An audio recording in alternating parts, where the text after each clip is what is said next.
Good morning everyone. Welcome you all back to the third lecture on life processes. In the last lecture, we discussed about autotrophic nutrition. We know now what are autotrophs. Autotrophs means any plant which prepare, or sorry, any organism which prepare its own food. Okay, example is plants. So now we also discussed how plants prepare their food, what is required, and also I had given you all an assignment saying that whether water is released or no, okay, and what are the inputs required for photosynthesis. And we know that the inputs required for photosynthesis is carbon dioxide, CO2 plus I require carbon dioxide plus water. This carbon dioxide plus water in the presence of sunlight and chlorophyll, in the presence of sunlight and chlorophyll will produce glucose C6H12O6. This is glucose plus oxygen is released. Oxygen means O2 plus I had left this blank in the last lecture, but remember always when a photosynthesis takes place we require also carbon dioxide and water. By the end of the process, oxygen and water also is released. So you should know what are the inputs required for a process and what are the outputs. Okay, so once you know all this, then only you can balance the reaction completely. So I know that my inputs are CO2 and H2O. I know my outputs is oxygen and again water.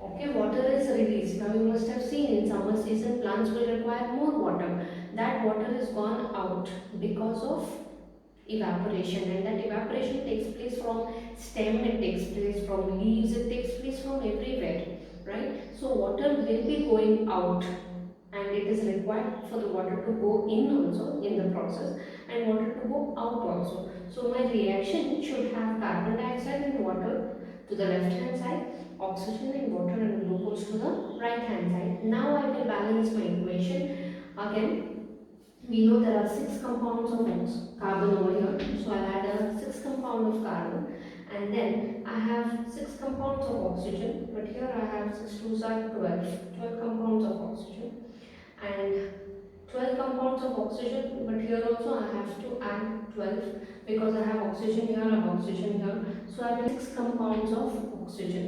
So totally 6 2s are 12 plus 6, there are 18 oxygen, and here there are only 6 2s are 12 plus 1. Okay, so again I have to balance further. Now H2O, I will have 12H2O here because already I have 12H here. So 12 2s are 24. So here 12H. Okay, and here I will add 6. So 6 plus 2 will be 12 plus 12, 24H. Then 6O, 12O, 18 plus 6. 18 plus 6 is 24. So here 12 plus 12O is 24. So left hand side and right hand side is balanced. So my reaction is 6O2 plus 12H2O in presence of sunlight and chlorophyll liberates glucose, oxygen and water. So this is my process of photosynthesis. Okay, now I know my photosynthesis, but what are the steps? If I have to write the steps, what happens? So let us recall what happens in photosynthesis. First, in photosynthesis, light is absorbed.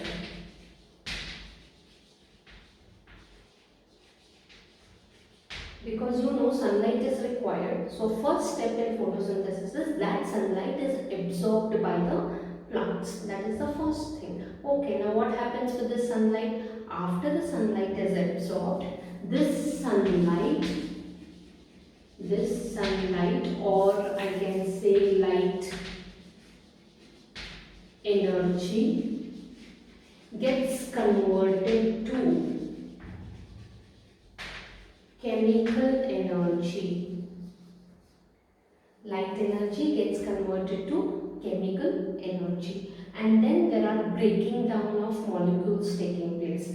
That is, your H2O starts breaking to hydrogen and oxygen. Your H2O will break down to H2 and O, hydrogen and oxygen. This is the second step. And third step, your CO2, that is carbon dioxide, gets converted to carbohydrates. Third step of your photosynthesis is carbon dioxide gets converted to carbohydrates. So what is the first step? Sunlight is absorbed. After absorption of sunlight, that sunlight is converted to chemical energy. And after that, there is breaking up of water taking place. Okay, water breaks down into hydrogen and oxygen. And after that, your carbon dioxide gets converted to carbohydrates. Okay, I know my reaction now, I know the process, but every one of us might be very curious about what actually happens, where actually all this process happens. So for that, I have drawn some diagrams over here from where your sunlight is absorbed, okay, where your chlorophyll is formed, and then how your water is absorbed and released. So these things we should understand. For that, I have just taken here example of a lamina. You can see here I have drawn a lamina or a leaf, because generally you know the leaf is green in color, and anything what is green in color, there is chlorophyll present. You all have studied this in your previous semesters or previous years. So anything which is green in color has chlorophyll, and that is the powerhouse or generation point. So for that I have taken a leaf plate. So I have a midrib, then I have this lamina. Then in this leaf plate, always you know that there are two vascular bundles running through a plant.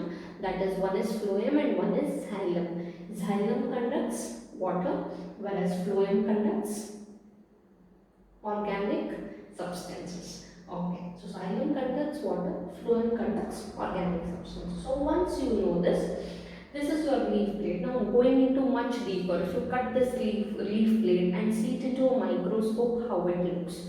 Okay, that is what I have drawn over here. Okay, so in this you have the topmost layer of a leaf, then there is a waxy cuticle, and below that there is your upper epidermis. Normally you have in a leaf, the epidermis is layered. Upper layer, upper epidermis, and lower epidermis. So I have an upper epidermis, I have a lower epidermis, and in between you have these air spaces, and also you have these cells in which your chloroplast is present. If you see these round color cells over here, in which your chloroplast is present, which manufactures your chlorophyll. So chlorophyll is there, outside sunlight is absorbed, and photosynthesis takes place. Okay, so then now you have something called as guard cells. Okay, what are these guard cells?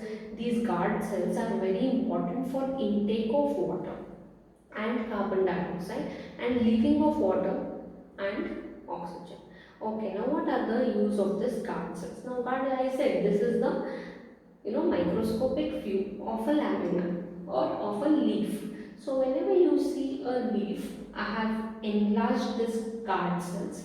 Now these are your guard cells. These are your guard cells. So why I am talking about guard cells is, whenever on a leaf there are guard cells, inside these guard cells you have your chloroplast, okay, and after that in between something called as stomatal pore. In your 9th standard you have heard about stomata, right?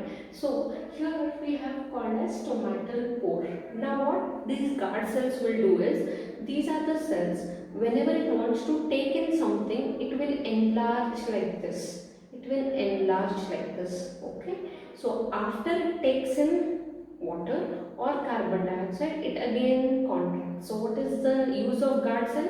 Guard cell expands and contracts. Why it contracts? Because if it remains expanded, your gases will be exchanging, your waters will be exchanging, but which is not necessary all the time. Okay, so your water and gases need not be exchanged all the time. It is not necessary. So whenever it is necessary, they will expand. They will allow carbon dioxide to go in. They will allow water to go in. Whenever it is not necessary, they will contract. So they will not allow anything to go outside. Okay, so this will give efficiency to the process. Okay, so here you can see here this is an open guard cell. I have written here it is an open stomatal pore. Open stomatal pore. Why do I say it as open stomatal pore? Why? Because your guard cells are enlarged, and this is the pore through which your carbon dioxide gets in. Okay, and once when your process is complete, again it will open to liberate out oxygen. And this is a closed guard cells. Can you see the difference between open guard cell and closed guard cell? Open guard cell is enlarged, whereas closed guard cell is contracted. This empty space is closed.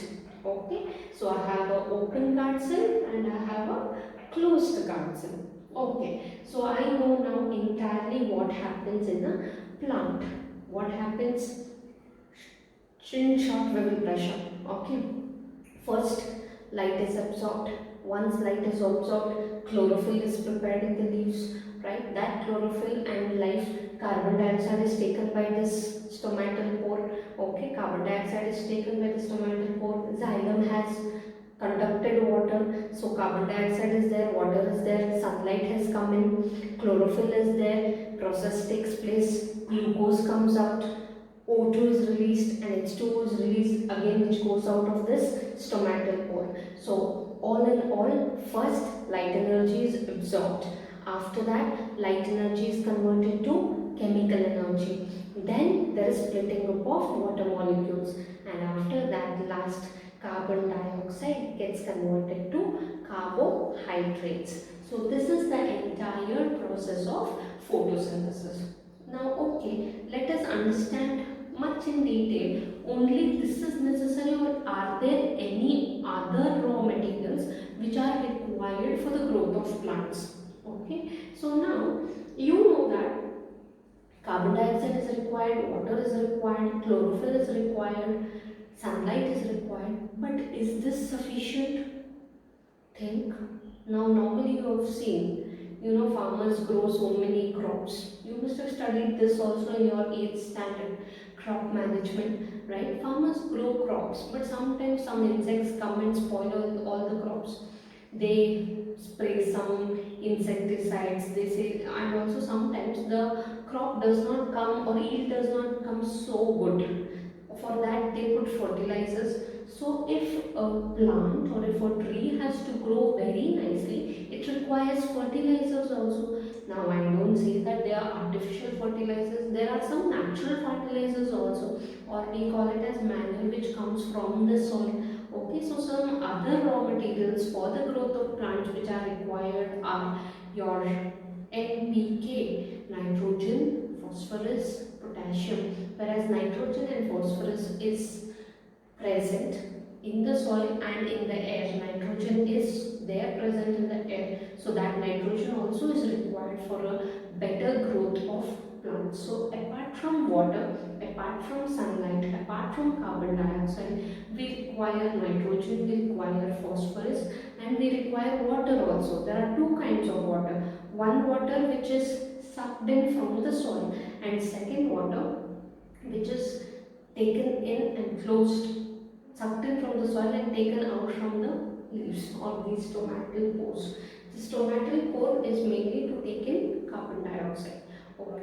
So this is the entire process of autotrophic nutrition. Okay. So in our next class we will start with heterotrophic nutrition, and heterotrophic nutrition is if a living organism is depending on others for its food. It is called as heterotrophic nutrition, and we are the best examples for heterotrophic nutrition, right? So we know saprophytes, we know parasites, and we know holozoic nutrition, right? So in the next class we will be concentrating only on holozoic nutrition, or digestive system or nutrition in human beings. Okay, we will see how nutrition takes place in human beings. Yes, it is very simple. We eat, it digests, it gives us energy, and whatever is wasted goes out. But then, for entire process to occur, there are so many glands, there are so many juices, there are so many environments present in our body which support this system, right? It supports this process. So in the next class, let us all learn about nutrition in human beings. So stay tuned. We will meet again in lecture 4 of life processes.